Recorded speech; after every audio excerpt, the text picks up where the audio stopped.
Our friends are going to get killed. They're going to kill us. Our women are not going to have any more rights. And that's all. I can talk another day.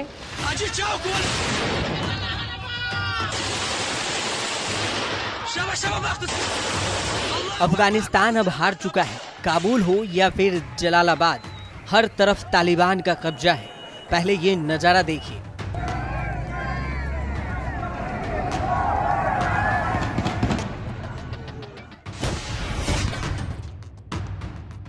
Jalalabad की सड़कों पर हथियार लेकर आजाद घूमते तालिबानी आतंकी मुनादी कर रहे हैं कि अब अफगानिस्तान तालिबान का गुलाम है। पूरे अफगानिस्तान में दनदनाते हुए निकलते ये तालिबानी काफिले ऐलान कर रहे हैं कि अब अफगानिस्तान में रहना होगा तो तालिबान तालिबान कहना होगा, क्योंकि अब तालिबान ने अफगानिस्तान पर कब्जा कर लिया है और काबुल में घुसकर गनी सरकार को सरेंडर करने की पोजीशन में लाकर खड़ा कर दिया है। तालिबान अब उस मुकाम पर पहुंच चुका है जहां वो पहुंचना चाहता था। ये काबुल के सड़कों की नजारा है, ये तस्वीरें हैं काबुल के सड़कों की।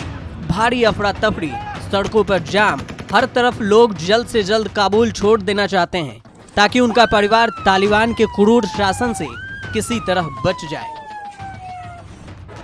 काबुल एयरपोर्ट की तस्वीरें देखिए। हवाई अड्डे पर लोगों का हुजूम उमड़ पड़ा है। जल्द से जल्द काबुल छोड़ने की लोगों में होड़ मची है। कल जब अफगानिस्तान भारी उथल पुथल की गिरफ्त में था, तभी इंडियन एयरलाइंस का विमान काबुल एयरपोर्ट पर उतरा। ये उसकी तस्वीरें हैं। इसी विमान में 129 लोग दिल्ली आए, जिसमें अफगानी राष्ट्रपति के सलाहकार रिजवानुल्लाह अहमद जई और सांसद सईद हसन भी थे। ये तस्वीर दिल्ली एयरपोर्ट की है, जहां स्पेशल विमान से काबुल से यात्री पहुंचे हैं। इंडियन एयरलाइंस के विमान से दिल्ली लौटे लोगों में कुछ महिलाएं भी थी। उनके चेहरे और उनकी बातों में तालिबान का खौफ साफ नजर आ रहा था। तो पहले सुनिए कि काबुल से दिल्ली आए यात्रियों ने क्या कहा। I can't believe the world abandoned Afghanistan. Our friends are going to get killed. They're going to kill us. Our women are not going to have any more rights. And that's all. I can talk another day. बुरी तरह से तस्वीर हमने देख लिया था। एक महीने से जो ये वायलेंस, ये लड़ाई हुआ था, तो आज जो हम आपने महबूब वतन से हम निकला, तो बहुत बुरा तस्वीर हमने देखा। लेकिन उम्मीद ये है कि जो पहले बार तालिबान या जो लड़ाई था, इंशाल्लाह इसी बार ये लड़ाई नहीं होगा, उम्मीद है। पूरे अफगानिस्तान पर तालिबान कब्जा करता रहा और साथ में अफगान सरकार को चुपचाप सत्ता छोड़ देने का अल्टीमेटम भी दिया। तालिबान ने एक बयान में कहा कि लड़ाकू को अभी काबुल शहर के गेट पर खड़े रहने के निर्देश दिए गए हैं। तालिबान ने कहा कि हमारा किसी से बदला लेने का इरादा नहीं है। सरकार और सेना में नौकरी करने वाले को माफ कर दिया जाएगा। काबुल के लोगों को डरने की जरूरत नहीं है और किसी को भी डर से देश छोड़कर जाने की जरूरत नहीं है।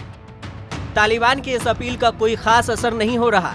तालिबान की मजबूत होती पकड़ के बीच घबराए हुए सरकारी कर्मचारी दफ्तरों को छोड़कर अपनी जान बचाने के लिए भाग निकले हैं।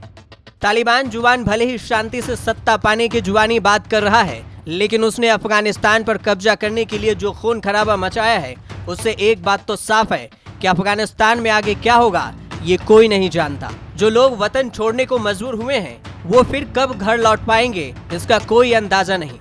तमाम सवाल इन सब की जहन में है। न्यूज़ तक ब्यूरो।